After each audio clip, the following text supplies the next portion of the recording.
Masks are mandatory if you're out in public in Alabama starting on Thursday. The governor issued the order today after the state reported 40 new deaths. That's a single-day record. NBC News Now correspondent Dasha Burns joining us now from Montgomery. And Dasha, what did the governor say about her decision today?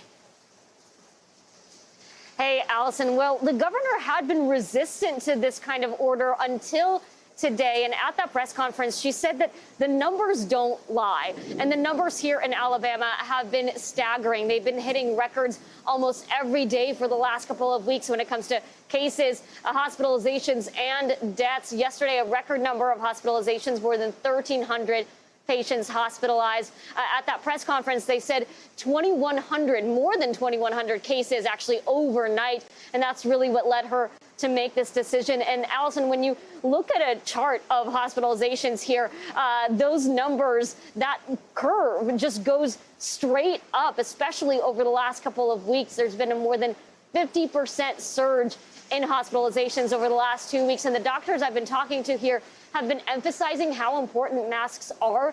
They've told me that they've been hoping for and asking for this kind of order for a while now. And considering the trends in Alabama right now, it could not have come soon enough, Allison. Doctor, the lieutenant governor is disagreeing with this mask order. Why is that? Yeah, and this is not the first time that's happened. He came out today, and let me just read a quote from him directly. He said that the mandate is an overstep that infringes on the property rights of business owners and the ability of individuals to make their own health decisions. And back in April, he also urged the governor to open up businesses more quickly than she was willing to. So those two have split in these kinds of matters in the past. But certainly on this mask issue, he sees it as a personal rights issue, it seems, Allison.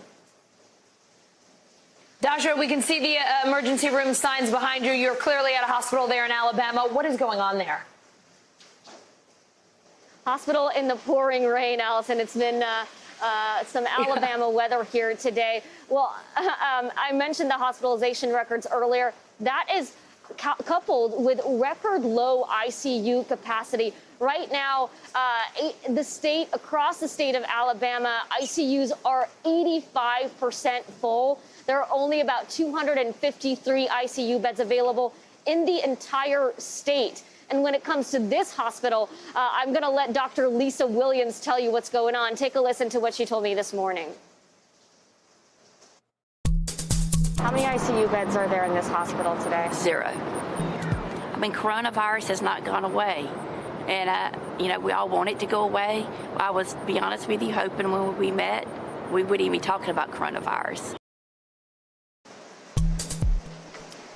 And Allison, Dr. Williams also tells me that she's starting to see younger and younger patients not just test positive for COVID-19, but get hospitalized and need intubation. She says she's got people in their 20s and 30s in her ICU right now. She has pregnant women in her ICU, and she's just emphasizing, especially to younger people who might feel invincible, that they are not, and they could wind up in one of these ICU beds if they're not more careful, Allison. Dasha, what else are doctors, healthcare workers there telling you about the emotional stress of just trying to keep up with the coronavirus surge? Allison, it's been heartbreaking. I've had a couple of really, really tough conversations today. I've had doctors break down in tears because they and their staff, they're just stretched so thin. They're exhausted. They're emotional because especially the nurses, they're taking care of these patients for 12 hours a day. They're with them when their family cannot be with them. These patients are alone in some of their darkest hours, and it is these healthcare workers that are there with them, and it takes a really big toll. And right now, the biggest problem is they say they're not really seeing the light at the end of the tunnel. The trends are just so grim, and they're seeing these records every single day. I want you to hear from Dr. David Thrasher. He's the head of pulmonology here at Jackson Hospital. Take a listen to how he described it. So you're getting short-staffed because staff are getting sick or having to quarantine.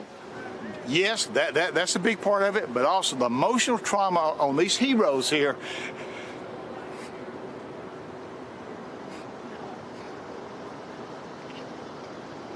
It's tough.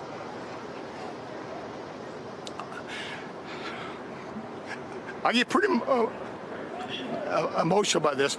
Yesterday, excuse me, on rounds, one of our great nurses, been here 27 years, broke down. She said, I can't take it anymore. Allison, that's still so hard to listen to. They are seeing what this is doing to people firsthand. And while I'm out here talking to you about the numbers, they are inside the hospital right now taking care of the patients, and the work that they are doing, the challenge that they're seeing right now just cannot be overstated. Allison?